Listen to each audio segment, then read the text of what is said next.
Max Verstappen reveals side effects from his battle with Hamilton. Carlos Sainz is still waiting to make a decision as Mercedes looks more likely. And Fred is ready to bring Ferrari back to its glory days. Do consider subscribing to the channel. Now let's get straight into the latest F1 news. Max Verstappen has revealed he suffered some lingering side effects from his huge Silverstone crash in 2021. Verstappen was pitched off sideways into the tire barriers at high speed on the first lap of the 2021 British Grand Prix, following a collision with Lewis Hamilton that was one of the main flashpoints of that season's epic title fight.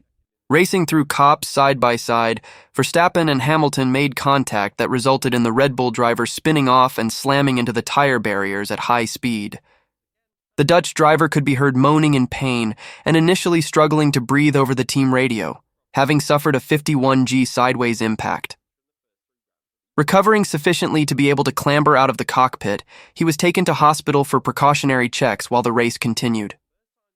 But while Verstappen was back in action for the following race and showed no ill effects at any point that season, the Dutch driver has revealed that he suffered from physical repercussions due to the scale of the impact.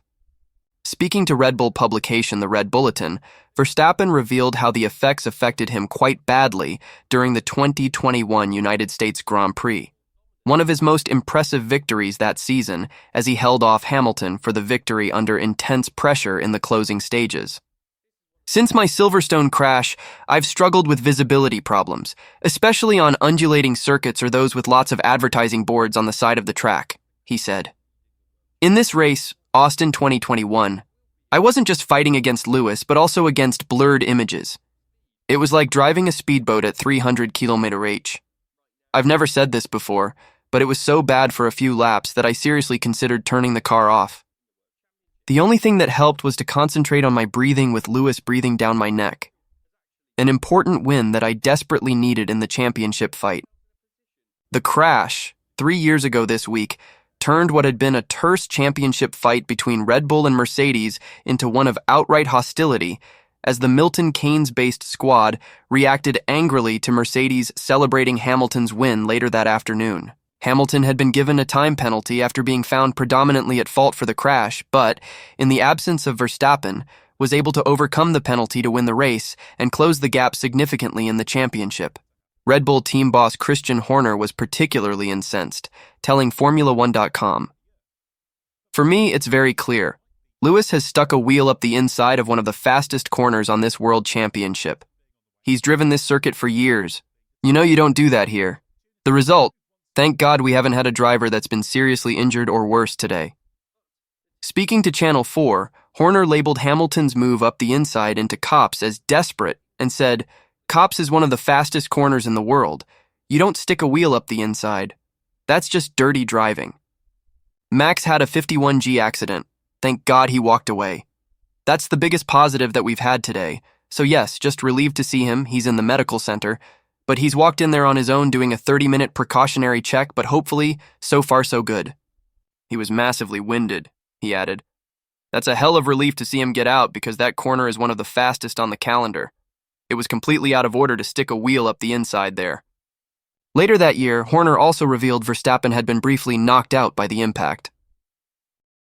Park Kimi Antonelli for a year and put Carlos Sainz in the Mercedes. That's Christian Danner's advice to Toto Wolff as Sainz leaves the door open. Although Sainz has had 6 months to consider his options for F1 2025, the soon-to-be former Ferrari driver has made it abundantly clear he won't be rushed as this is a complicated decision, made even more so by 2026's new regulations. And it seems the Spaniard may have been right not to jump at the first Audi, Williams, or even Alpine deal put on the table. That's because Mercedes too haven't made a decision on their lineup in the 6 months since learning of Lewis Hamilton's departure to Ferrari, and Red Bull could also be in the market. But while the reigning world champions already have a 3-2 situation, Mercedes are waiting to see how junior driver Kimi Antonelli performs in Formula 2. They're also waiting to see if maybe, just maybe, Max Verstappen has a change of heart about staying on at Red Bull, although that seems unlikely with his recent yes to being a 2025 Red Bull driver. Added to that, Mercedes Motorsport boss Wolff admitted Sainz still has a chance. He just needs to wait. And wait is exactly what the 29-year-old is prepared to do, as he wants to make the right choice for his future. Former F1 driver Danner supports him on that, amidst reports Williams are exploring a Plan B option after Sainz left them hanging. Danner told Motorsport magazine that Sainz is doing the right thing, even if some people are whining a bit and saying he could have said yes. But he didn't because he would like to have the fastest car.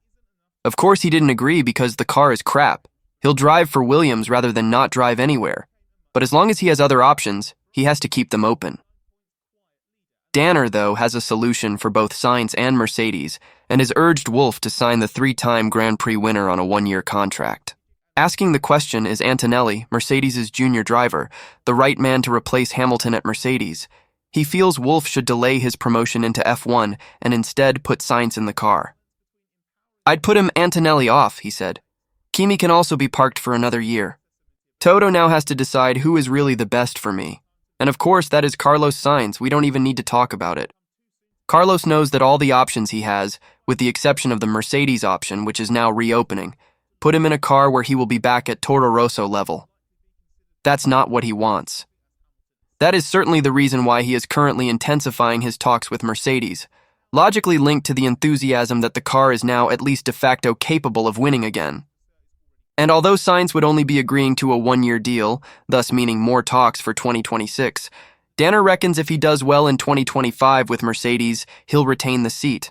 If he wins races in 2025, is up there and drives on a par with Russell, do you think Mercedes will put Antonelli in the car without any need? Not at all. If I were him, I would definitely do that. The rest of his options will fizzle out. He'll disappear somewhere and then nobody will need him anymore. That's just how it is in Formula One. With Carlos Sainz seemingly back in the frame for the 2025 Mercedes race seat, George Russell says it doesn't matter who his teammate is so long as they're pushing in the same direction. Following on from Lewis Hamilton's surprise announcement that he's leaving Mercedes at the end of this year to join Ferrari, the Brackley squad has been looking for a new teammate for Russell. Initially, Sainz was heavily linked to the seat, so much so there were contract discussions before Toto Wolff withdrew, as he wanted to wait to see how his junior driver, Kimi Antonelli, performed in Formula 2. There was also a bit of hope, and niggle, that Max Verstappen would want to leave Red Bull in light of the Christian Horner investigation and his father Jos's response to it. But 6 months down the line from the Hamilton announcement, Verstappen has bluntly said yes, he will be a Red Bull driver next year, and Antonelli has just one F2 victory and sits P8 in the standings. That, in conjunction with Sainz not signing with Audi, Williams, and Alpine, has led to speculation he's back in the running for the Mercedes seat. Fuel was thrown on that fire when Wolff told Mundo Deportivo that the Spaniard, a three-time Grand Prix winner, is definitely still a chance.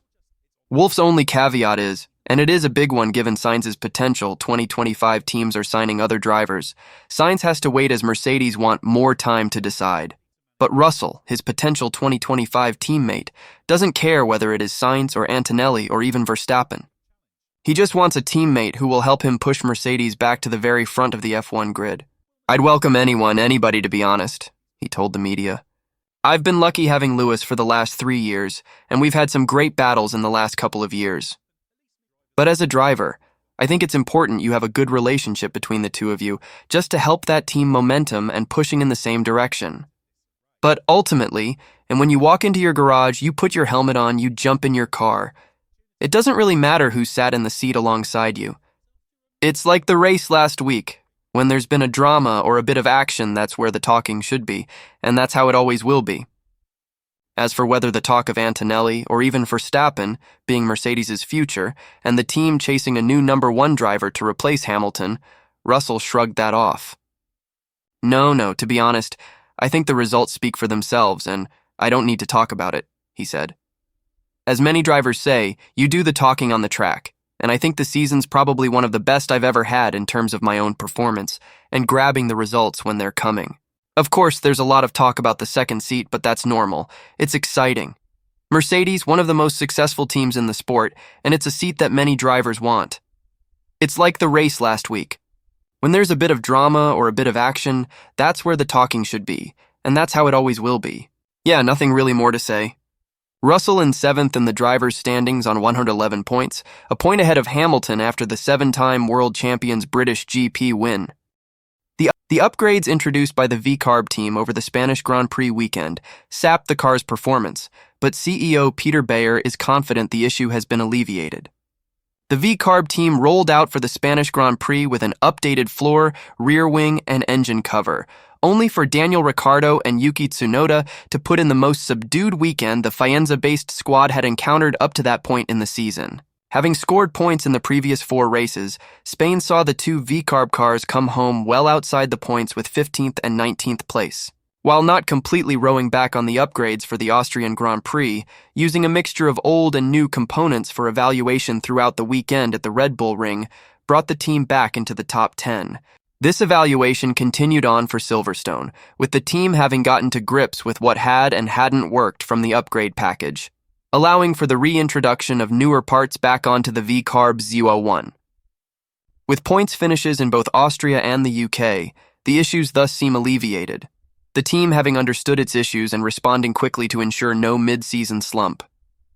But what exactly had gone wrong? After all, correlation concerns are words oft used when the theoretical advances made by a team don't translate to real-world components and performance. Had it been a case of that theory backfiring for V-Carb, or had it been something more simple, such as manufacturing defects or quality control issues? I think it was a couple of things, V-Carb CEO Peter Bayer told media. First of all, because it's so tight, we're obviously pushing as hard as we can to keep the edge. Now, to push as hard as you can, what does that mean?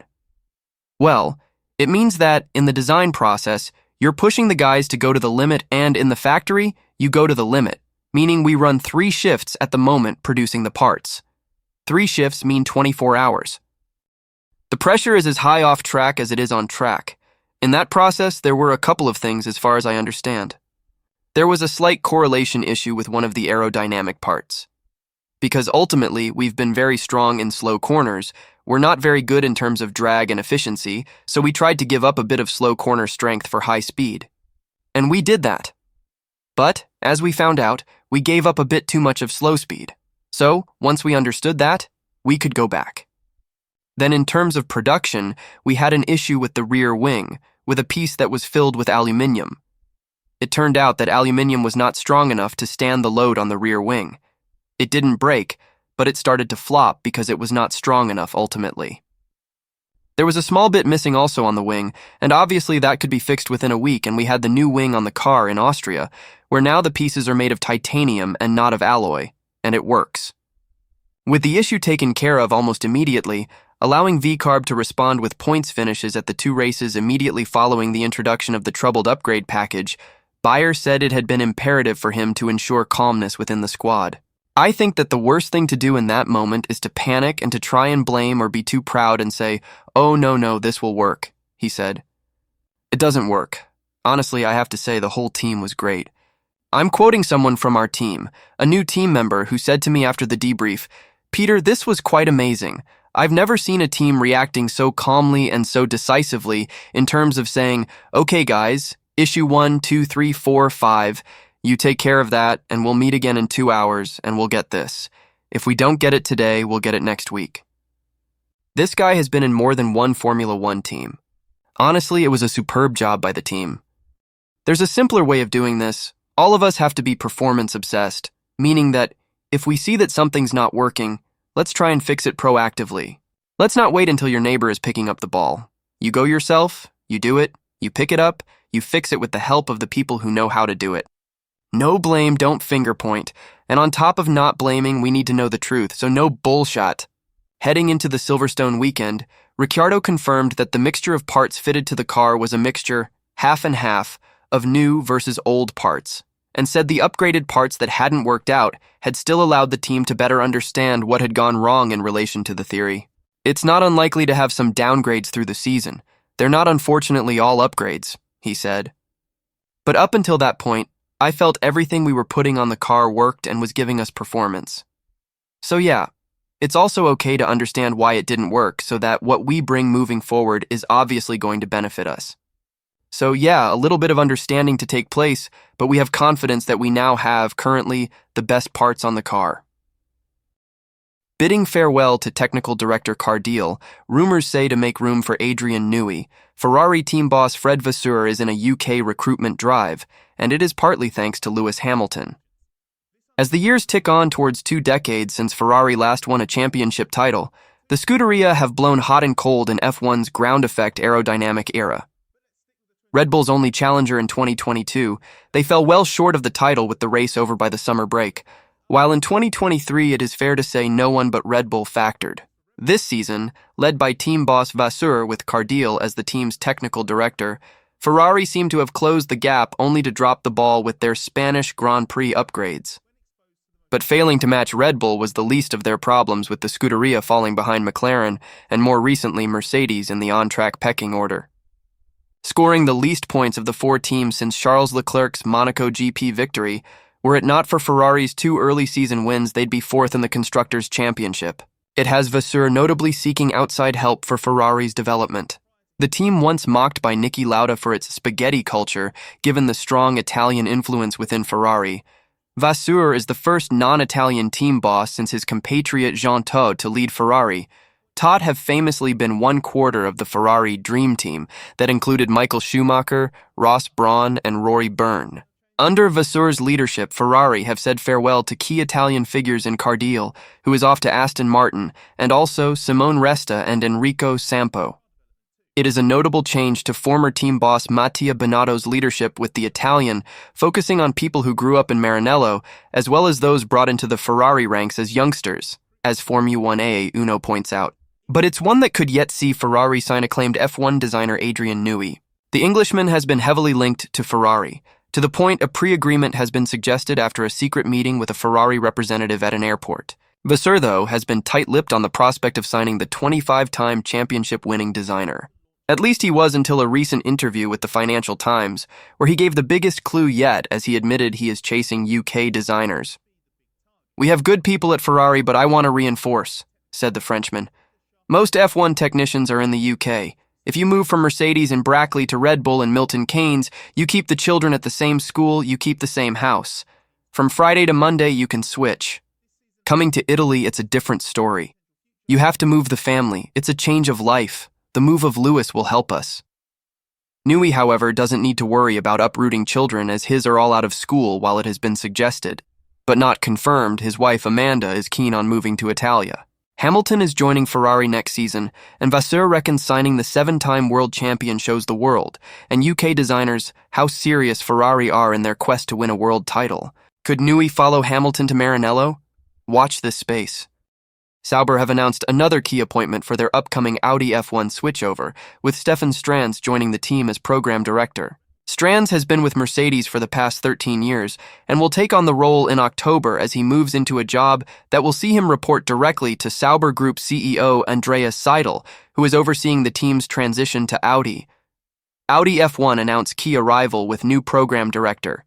Strands has been in the Formula 1 paddock for more than 2 decades in various roles with Toyota, Bar, Renault, and Lotus, before moving to Mercedes, making his way into technical management and leadership positions there before heading into operational and organizational strategy development and implementation. With his unique experience, Stefan will play a vital role in driving the team's overall effectiveness and prepare us on our journey to full finance regulation optimization as we become the Audi F1 factory team. Strands added, "I am immensely proud and excited to join the talented people at Sauber Motorsport on our exciting journey to become the Audi F1 factory team in 2026. I have experienced a similar journey in my previous roles, and I will be applying all my learnings and energy into this new and challenging program to develop the required tools, processes, and culture for sustainable long-term on- and off-track success. It is a true privilege to join such an iconic brand as Audi, with all its previous technology and motorsport achievements. I look forward to taking a leadership role in our ambitious targets to win championships in F1. Audi will complete their full takeover of the Sauber team in time for the start of the 2026 season, in which Formula 1's significant regulation changes will take effect, with new chassis and power unit rules coming into the sport. Thanks for watching the video. I'll see you in the next one.